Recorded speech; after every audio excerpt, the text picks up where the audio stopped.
Mesdames, avant votre prochaine prise de sang, stop. Parce que ces 10 erreurs peuvent ruiner vos résultats, retarder votre diagnostic et même égarer complètement votre médecin. Je l'ai vu encore et encore. Des femmes intelligentes qui font des erreurs évitables et qui se font dire des choses effrayantes qui n'étaient même pas réelles. Alors, restez avec moi. Je suis Dr Hélène et aujourd'hui je vous guide à travers les erreurs les plus courantes que font les femmes de plus de 60 ans avant leur prise de sang. Et le numéro 9, même certaines infirmières ne le connaissent pas. Likez, commentez et abonnez-vous si vous avez déjà eu des résultats d'analyse confus. Et entrons dans le vif du sujet. Première erreur, oublier de jeûner ou jeûner trop longtemps. C'est de loin l'erreur la plus courante que je vois, surtout chez les femmes âgées qui jonglent avec plusieurs rendez-vous, médicaments et routines. Laissez-moi vous expliquer pourquoi c'est si important. Certaines analyses de sang, comme celles qui vérifient votre glycémie, vos triglycérides ou votre cholestérol, nécessitent un jeûne pour des résultats précis. Cela signifie généralement aucune nourriture ni boisson, autre que l'eau pendant 8 à 12 heures avant le test. Ça semble simple, non? Mais voici où l'erreur se produit. Certaines femmes oublient complètement et prennent un petit toast ou un café au lait et soudain les résultats sont faussés. Le médecin voit une glycémie élevée ou des triglycérides et pourrait à tort diagnostiquer un diabète ou recommander des médicaments inutiles. D'un autre côté, d'autres femmes jeûnent trop longtemps, disons 14 ou 16 heures, pensant que plus c'est mieux. Mais un jeûne extrême peut stresser votre corps, augmenter les niveaux de cortisol, abaisser la tension artérielle et vous faire vous sentir faible pendant la prise de sang. Cela peut aussi temporairement perturber des choses comme la fonction rénale ou les niveaux d'électrolytes. La solution? Sachez exactement quel test vous faites. Confirmez avec votre médecin généraliste si le jeûne est requis. Et si oui, visez l'équilibre parfait, 8 à 12 heures. Et rappelez-vous, le café noir et le thé ne sont techniquement pas acceptables si vous jeûnez pour les lipides ou la glucose, surtout si vous ajoutez du lait ou des édulcorants. Eau seulement. Deuxièmement, prendre des médicaments qui interfèrent avec les résultats. Celle-ci est sournoise et ce n'est pas votre faute. Beaucoup de médecins oublient d'avertir les patients et beaucoup de patients oublient de demander. Saviez-vous que certains médicaments et suppléments très courants peuvent fausser vos résultats d'analyse de sang? Prenons la biotine comme exemple. On la trouve dans de nombreux suppléments pour cheveux, peau et ongles. Ça semble inoffensif, non? Mais la biotine interfère avec les tests d'hormones thyroïdiennes, parfois en faisant croire que vous avez de l'hypothyroïdie ou pire, que votre dose de médicaments est incorrecte alors qu'en réalité, vous allez bien. Les médicaments anti-inflammatoires comme l'ibuprofène peuvent affecter les marqueurs de fonction rénale. Les stéroïdes peuvent augmenter la glycémie et le nombre de globules blancs. Les diurétiques, aussi appelés pilules d'eau, peuvent perturber le potassium, le sodium et d'autres électrolytes. Même quelque chose d'aussi simple que les suppléments de vitamine D peuvent conduire à des niveaux de calcium faussement élevés s'ils sont pris juste avant un test. Le côté délicat est que beaucoup de femmes ne considèrent pas les vitamines comme des médicaments. Mais votre corps ne fait pas la différence. Tout ce que vous ingérez affecte votre chimie interne. Que devriez-vous faire? Dites à votre médecin et à la personne qui prélève votre sang tout ce que vous prenez. Cela inclut les médicaments sur ordonnance, les médicaments en vente libre, les remèdes à base de plantes, les vitamines et suppléments, les poudres, les tisanes, les huiles, même les huiles essentielles que vous consommez.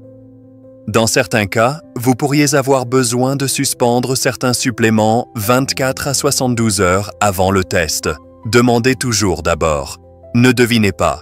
Troisièmement, ne pas boire assez d'eau. Laissez-moi vous peindre un tableau. Vous arrivez pour votre prise de sang tôt le matin, vous n'avez rien mangé ni bu depuis 10 heures. L'infirmière resserre le garrot autour de votre bras et elle ne peut pas trouver de veine. Elle essaie l'autre bras, elle tapote votre main, elle réchauffe votre peau. Toujours rien. Pourquoi? Vous êtes déshydraté. Les femmes âgées sont particulièrement sujettes à une déshydratation légère, même si vous ne ressentez pas la soif en vieillissant. Les signaux de soif de notre corps s'émoussent et notre peau et nos veines deviennent moins élastiques. Cela rend plus difficile pour les phlébotomistes de prélever du sang et pire, cela peut affecter vos résultats. Quand vous êtes déshydraté, votre sang devient plus concentré. Cela peut faire apparaître votre hémoglobine, hématocrite et électrolytes comme faussement élevés. Même vos tests de fonction rénale comme la créatinine et l'urée peuvent paraître pires qu'ils ne le sont simplement parce que votre corps manque de liquide. Le remède est simple.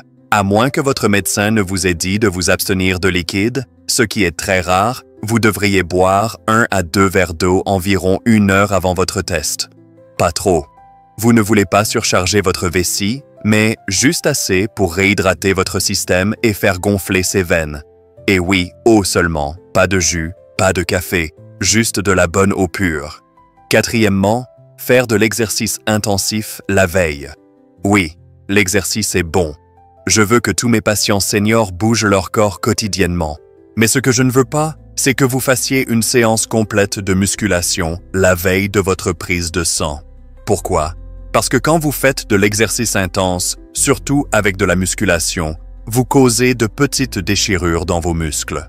C'est normal. C'est comme ça que les muscles grandissent.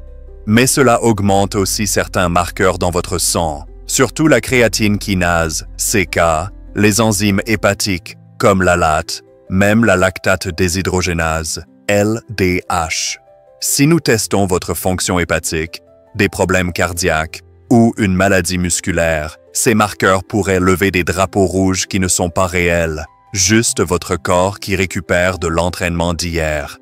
Et si vous êtes déjà quelqu'un qui est sujet aux douleurs ou à être mal diagnostiqué avec de l'inflammation ou de la fibromyalgie, ces faux positifs peuvent conduire à des inquiétudes inutiles ou même à des médicaments dont vous n'avez pas besoin.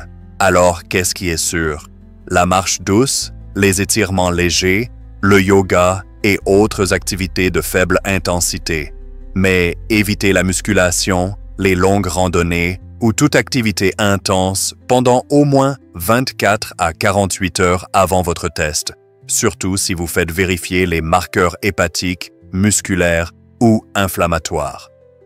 Cinquièmement, arrivée anxieuse ou agitée.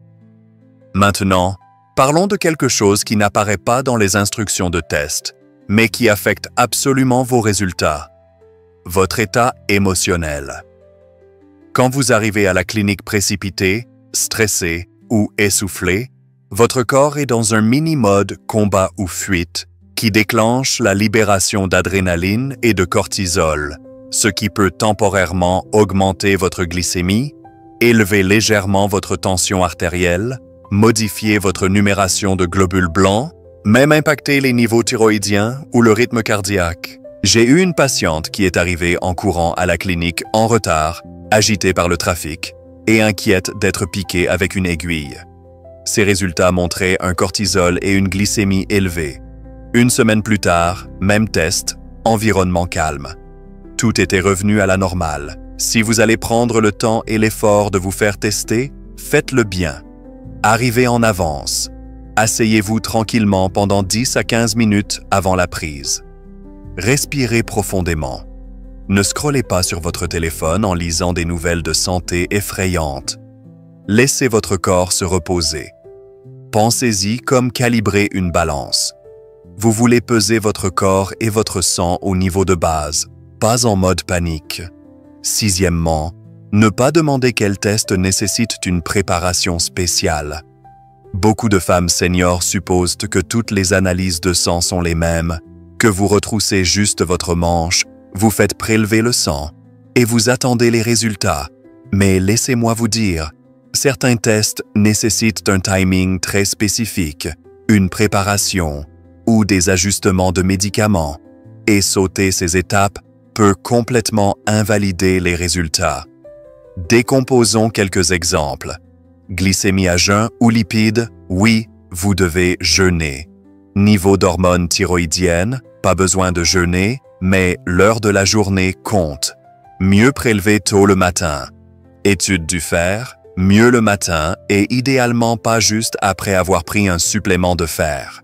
Niveau d'hormones, Besoin de savoir si vous prenez un traitement hormonal substitutif ou non. Cortisol ou ACTH, ceux-ci doivent être prélevés à un moment spécifique, habituellement entre 7 et 9 heures du matin à cause des fluctuations naturelles. Hormones parathyroïdiennes et calcium ne devraient pas être testés juste après avoir pris de la vitamine D ou du calcium. L'erreur que font les femmes ici est de supposer que le laboratoire de pathologie sait juste quoi faire. Mais si votre médecin n'a pas écrit d'instructions claires sur le formulaire de demande, ou si vous n'avez pas demandé de clarification, vous pourriez jeûner inutilement ou échouer à jeûner quand vous en aviez vraiment besoin. Que devriez-vous faire avant votre rendez-vous? Appelez la clinique de votre médecin généraliste ou le laboratoire et demandez « Y a-t-il des instructions spéciales pour ces tests ?» Cela ne prend qu'une minute et ça assure l'exactitude de vos résultats. Ne le laissez pas au hasard. Vous méritez des réponses précises. Septièmement, boire de l'alcool la veille au soir. Maintenant, je ne suis pas là pour juger les habitudes de soirée de qui que ce soit. Un verre de vin au dîner est courant. Et je sais que beaucoup de mes patientes apprécient ce petit rituel nocturne, mais si vous avez une prise de sang programmée le lendemain matin, vous devriez éviter l'alcool la veille au soir. Point final. Pourquoi? L'alcool, même en petite quantité, peut augmenter vos niveaux de triglycérides, élever temporairement les enzymes hépatiques comme l'alate et l'azate, vous déshydrater, abaisser votre glycémie, surtout si vous prenez des médicaments pour le diabète, interférer avec le métabolisme des médicaments, conduisant à des valeurs de laboratoire trompeuses. Disons que vous avez un test de fonction hépatique. Si vous avez pris 2 verres de vin la veille au soir, vous pourriez montrer des enzymes élevées et cela peut déclencher toute une cascade de tests répétés, d'échographie et d'anxiété.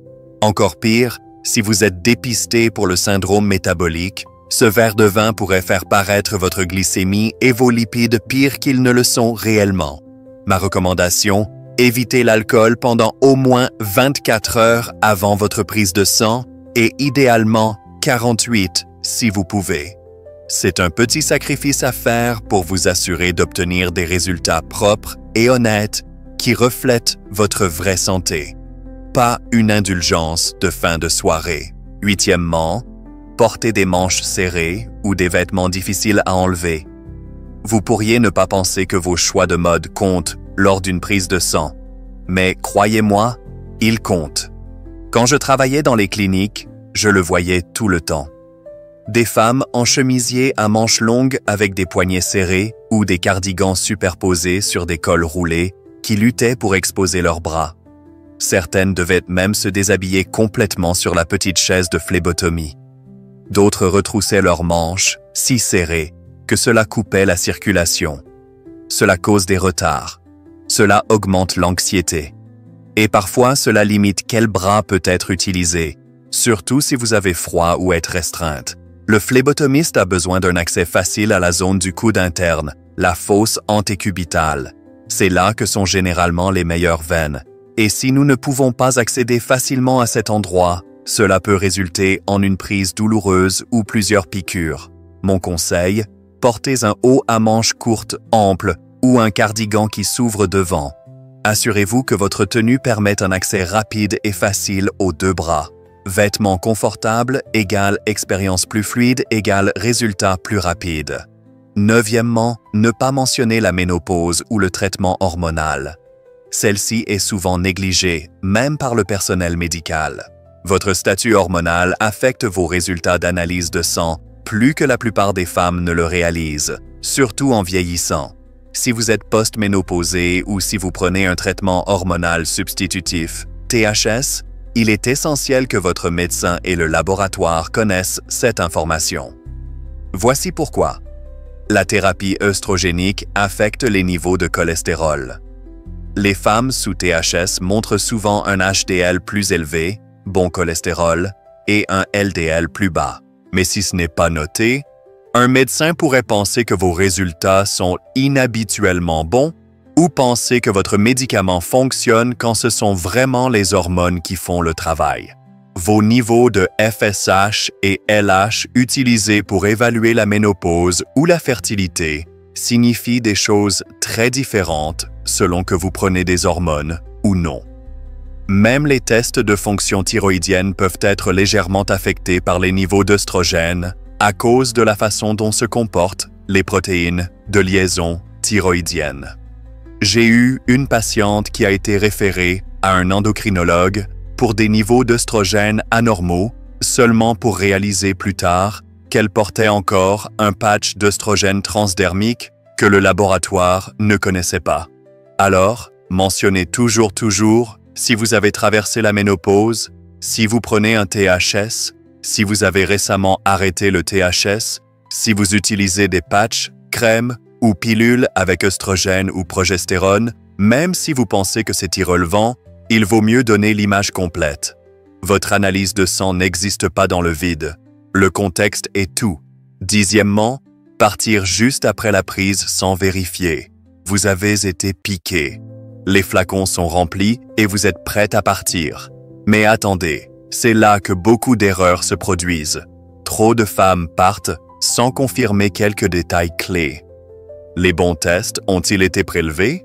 Parfois, le laboratoire oublie de prélever un des tubes commandés ou un test est manqué à cause du timing. Ont-ils eu assez de sang? Certains tests nécessitent des volumes spécifiques. Si trop peu a été prélevé, cela pourrait être rejeté plus tard et vous devrez revenir. L'ont-ils étiqueté correctement? Les erreurs arrivent. C'est rare, mais j'ai vu des échantillons mal étiquetés causer de sérieuses confusions. Savez-vous comment et quand vous recevrez les résultats? Votre médecin vous appelle-t-il? Êtes-vous censé vérifier un portail? Devriez-vous prendre un rendez-vous de suivi? Et cette partie est particulièrement importante pour les femmes seniors. Si vous êtes sujette aux étourdissements, évanouissements ou hypotension artérielle, ne vous levez pas juste et partez. Asseyez-vous, buvez de l'eau. Faites savoir au personnel si vous vous sentez étourdi. J'ai eu une femme âgée qui est partie trop rapidement, a trébuché dans le parking et s'est retrouvée aux urgences, non pas à cause de la prise de sang, mais parce qu'elle s'est levée trop vite l'estomac vide. Morale de l'histoire, ralentissez, posez des questions, confirmez tout. Votre santé vaut quelques minutes supplémentaires.